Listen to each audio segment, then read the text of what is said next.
সবাইকে মাহে রমজানের শুভেচ্ছা জানিয়ে আজকে আমার ভিডিওটা শুরু করতে যাচ্ছি। আজকে দুটি স্পেশাল শরবতের রেসিপি নিয়ে চলে এসেছি।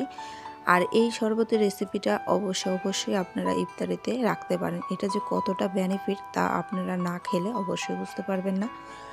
আসসালামু আলাইকুম বন্ধুরা, কেমন আছো? আশা করি আল্লাহর রহমতে অনেক ভালো আছো। আর আজকে তোমাদের জন্য যে বেনিফিটের রেসিপির শেয়ার করতে যাচ্ছি, তোমরা অবশ্যই উপকৃত হবে। তবে সবাইকে একটু রিকোয়েস্ট করব, ভিডিওটা দেখার আগে একটু লাইক অ্যান্ড কমেন্টস করে আমার পাশে থেকো। আর এইটা শুরু করার জন্য আমাদের প্রথমে যেটা লাগবে সেটা আমি বলে দেব। তবে তার আগে আমি একটু বলে দিচ্ছি এটা কেন খাবেন। আমরা অনেক সময় কি হয়, রোজা থাকলে সারাদিনে পানির শূন্যতাটা একটু বডিতে কাজ করে।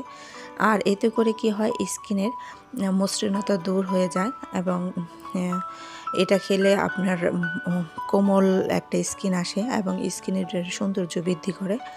তো এটা সেই জন্যই বলি এটা অবশ্যই খাবেন। আর তার সাথে আপনারা যারা ডায়েটিং করতে চান বা ডায়াবেটিসের রোগী আছেন তারা তো অবশ্যই চিয়া সিডটা খেতে পারেন। তবে এই ক্ষেত্রে আপনি চাইলে ডাক্তারের পরামর্শ নিয়েও খেতে পারেন। তো যাই হোক, অনেক কথা বললাম।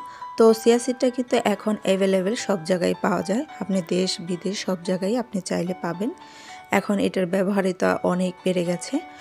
আর এটা আমার প্রথমে যা করতে হবে, তো সেটা হচ্ছে আমি প্রথমেতে 1 চামচ নিয়ে নিচ্ছি। আর সাথে আমি এখানে 2 থেকে 3 চামচের মতো পানি দিয়ে এটাকে ভিজিয়ে নিচ্ছি। তো প্রথমেতে আমি একদম নর্মাল উপকরণ দিয়ে রেসিপিটা শেয়ার করতে যাচ্ছি, যেটা নাকি আমাদের ঘরে রেগুলারই থাকে। তো সেটা হচ্ছে লেবু আর পানি আর লেবু দিয়ে এই চিয়া সিড দিয়ে আপনারা যদি এই শরবতটা তৈরি করে খান, সবচেয়ে ভালো হয় সকালবেলা খেতে পারলে হালকা গরম পানি দিয়ে। এতে করে কি হয়, ডায়েটিংয়ের ক্ষেত্রে অনেক উপকার আসে। আর এই যে এখানে আমি লেমন দিয়ে মিক্স করে নিয়েছি, তারপর আমি এখানে পরিমাণ মতো মধু দিয়ে দিচ্ছি। তো আপনি মিষ্টিটা কতটুকু খাবেন সেই পরিমাণ অনুযায়ী আপনি অ্যাড করবেন। আর সাথে চিয়া সিডটা ভিজিয়ে রেখেছিলাম সেটা আমি 2 চামচ দিয়ে দিচ্ছি। তবে সবাইকে বলবো যে আপনারা চিনি ছাড়া বা মধু ছাড়া যদি খেতে পারেন সবচেয়ে ভালো হয়। তো এই পাশে আমি কিছু বাদাম এই যে ব্যালেন্ড করে রেখেছি, এটা আমি আর ভিডিওতে দেখাইনি। আপনি আপনার পছন্দ অনুযায়ী কয়েক ধরনের বাদাম বা চাইলে আপনি শুধু চীনা বাদামটাও ইউজ করতে পারেন, কোনো সমস্যা নেই। তো বাদামেও কিন্তু প্রচুর পরিমাণে ভিটামিন থাকে, এটা কম বেশি আমরা সবাই জানি। আর বাদামেও কিন্তু খুব ভালো, মেধাশক্তি বৃদ্ধি করতে খুবই উপকারী। আর এই বাদামটার সাথে কিন্তু আপনি চাইলে একটু খেজুর অ্যাড করতে পারেন। তো আমি খেজুরটা অ্যাভয়েড করেছি। তো আমি এখানে এই যে উষ্ণ গরম দুধ নিয়েছি, সাথে আমি এখানে সামান্য পরিমাণে হলুদ গুঁড়ো নিয়েছি। আপনার কাছে যদি জাফরান থাকে সেটা ইউজ করতে পারেন, আর না থাকলে আপনি রেগুলার যে মশলাটা ইউজ করেন হলুদের গুঁড়ো সেটাও ইউজ করতে পারেন। আর হাতে যদি আপনার কাছে কাঁচা হলুদ থাকে সেটা অবশ্যই আপনি চাইলে ইউজ করতে পারেন। এতে করে আরও বেশি বেনিফিট হয় আপনার স্কিনের জন্য। আর এই পরিমাণ মতো এই যে বাদাম মিল্ক দিয়ে দিলাম। তো এগুলো দিয়ে আমি এখানে চিয়া সিডটাও দিয়ে দেব।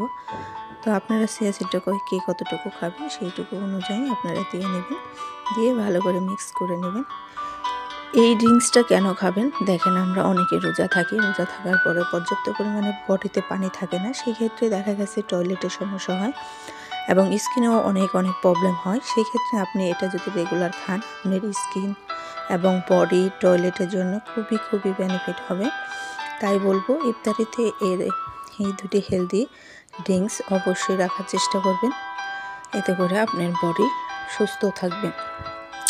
আর আপনারা চাইলে বিদেশে যারা আছেন তারা যে কোনো আলিমেন্টারিতে এই চিয়া সিডটা পাবেন।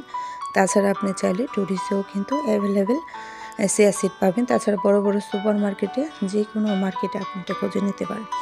তো ওকে বন্ধুরা, আল্লাহ হাফিজ।